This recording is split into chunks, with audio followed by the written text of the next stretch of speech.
Welcome to week one. Hopefully, you have made your way through the syllabus. You have uh, charted everything that needs to be due throughout the weeks on your calendar, and that you are excited and anticipating what it is that God has in store for you in this semester. And I am excited to get to sit along with you through this semester, getting to read your discussion post, getting to come to you through these video lectures, and getting to submit the PowerPoint presentations and allowing you to get to learn what it is that we have the opportunity of learning, and really getting to sit at God's feet and allowing Him to teach us, being the good teacher that He is, really what is family dynamics? What is His heart when He created and established family dynamics? And what do family dynamics look like within His kingdom and His heart? And so I wanted to come to you and talk to you a little bit about why study the family. What's the importance of studying the family? So if you've gone into lessons, you've seen the PowerPoint presentations posted for this week. There's chapters 1, 2, and 3. Chapter 4, you will need to assess that chapter and make your own notes as you prepare for the quizzes, midterm, and final. And of course, again, on the midterm and final, I will submit to y'all not a PowerPoint, but a study guide, so that you have a level of expectation of knowing what to study as you prepare for those.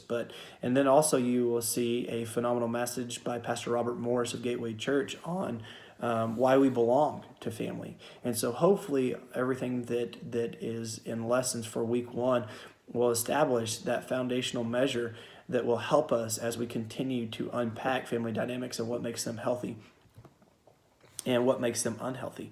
So I spend the time outside of teaching at TKU in a counseling practice where I get to be a clinician, and it's amazing to get to sit across from people, get to hear their story, and help them discover God's kingdom and His reality, and help them to get to see their reality and allow them to get to make the choice if they want to get to stay in their reality or continue to move in health and choose the health of the reality of God's kingdom.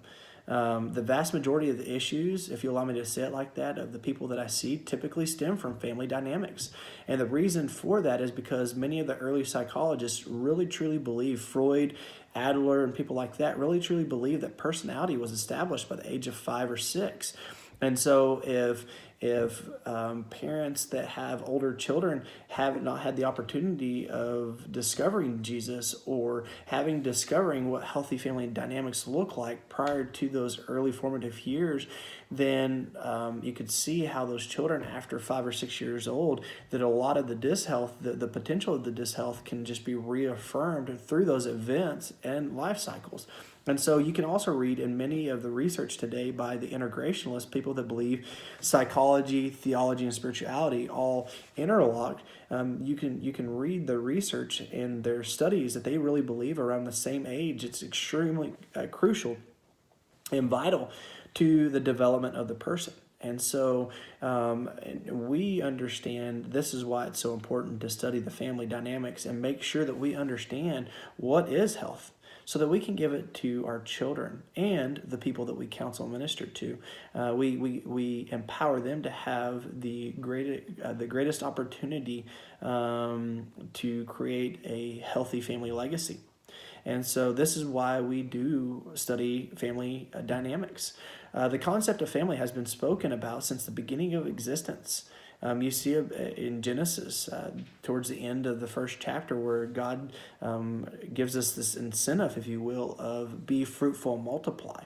And what you hear within the dynamics of that scripture is a growing family. Why? Because family is on God's heart. You read scriptures of God speaking to him as our Father, and that we are the children of God.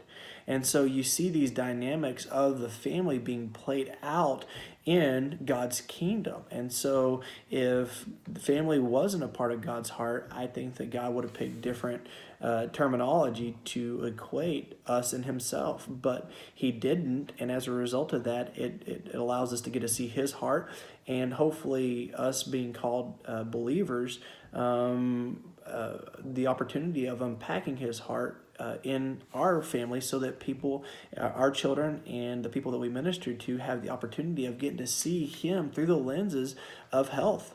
I'll speak a little bit later about the dynamics of parents and their role within the family and the role of the child. But I wanted to lay a foundation as we start this semester of why we would want or need to study the family is because you're going to be inundated with people that are have been directly influenced by family dynamics, whether in the best possible way or the worst possible way. We see that in community, I wish I could remember who termed this quote, but I remember hearing this at church where it says, we are wounded in community, but we are healed in community. And then also the research that shows there's certain dynamics of the soul that actually can only be healed in community. And isn't that amazing that God would create the dynamics that certain aspects of the soul can only be healed in community?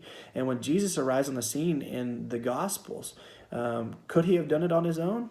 I believe he could have, but he didn't. Why? Well, some people would answer that question and say, well, it's because when he went back up to the right hand, that he needed able individuals to unpack his kingdom. And yes, absolutely, that is correct. But I believe it was multifaceted as well. I believe that he also gave his disciples a tremendous insight and understanding of what healthy family dynamics look like, so that they would be able to usher that into their families and be able to, as they taught around the synagogues and the cities, that they would be able to steward that. They'd be able to teach upon that. They would be able to allow people to see what that looked like. And so I believe that it was multifaceted, and that's the reason why Jesus, early on in his ministry, started bringing people to him as his disciples to teach them for many different reasons. But I think one of the main reasons is so that they could see what healthy family dynamics look like. And so we will assess through the semester what Jesus did in impacting healthy family dynamics. The amazing thing through Scripture is you can see family dynamics interwoven, silver lined, if you will, all throughout Scripture. And in some ways, you see how the health of that has impacted family lineages.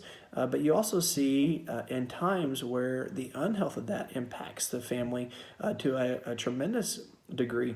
And off the top of my head, one illustration is King David and his sons, and just the interaction of what that took place in. And so we will dissect Scripture throughout this semester as we looked at the text to see what is, and what continues to be God's heart for families, how we can assess that, dissect that, and really be able to help families grow. And so if you look up families in the dictionary, you'll get 4 or 5 different dynamics in the way they unpack that and assess that. And I would encourage you, when you get time, to go in there and look at that. How does dictionary.com or Merriam-Webster define family? And become equated to that. But my bigger question would be, how would you assess the family? What does that look like for you? And not only that, but how would you assess what is healthy family dynamics, so that as you're starting to think through these questions and you're going to be sitting across from individuals, whether that's in ministry, whether that's in counseling or another dynamic, and you have a hurting family sitting across from you, or a hurting individual that's been impacted tremendously by a family dynamic, and they're wanting answers. This is why I think it's so vital for us to stay connected with God, for us to have a personal relationship with us, but also for us to be able to have direct information, not secondhand or third hand, that we are able to understand God's truth in a way that is translatable to us. Now, am I saying that we shouldn't study or listen to those? No, absolutely. If that were the case, we wouldn't be reading the books that we are. We wouldn't be. I wouldn't be posting the videos of the different lecture formats that we will throughout the semester. But what I'm saying is, let's not be enabled by that dynamic of just listening to others in the revelations that they have received, but also, what is the revelation that you are receiving from God? What does that look like from you? Because when push comes to shove, You're the one that's going to be sitting across from the individual that's hurting, that's wanting answers, that needs hope as they continue to move forward in whatever it is that they're experiencing. So through this semester, I would encourage you, as we read the text, as we listen to the videos, go back and look at and see the silver lining. What is the scripture that the individual is communicating? What is the fundamental truth based upon scripture that the individual is utilizing? Go back and research that scripture. Ask God for revelation yourself, and ask him how you could assess that and put that into your own language, so that when you're sitting across from a hurting individual, you know how to impact that in a way that it makes sense to the individual.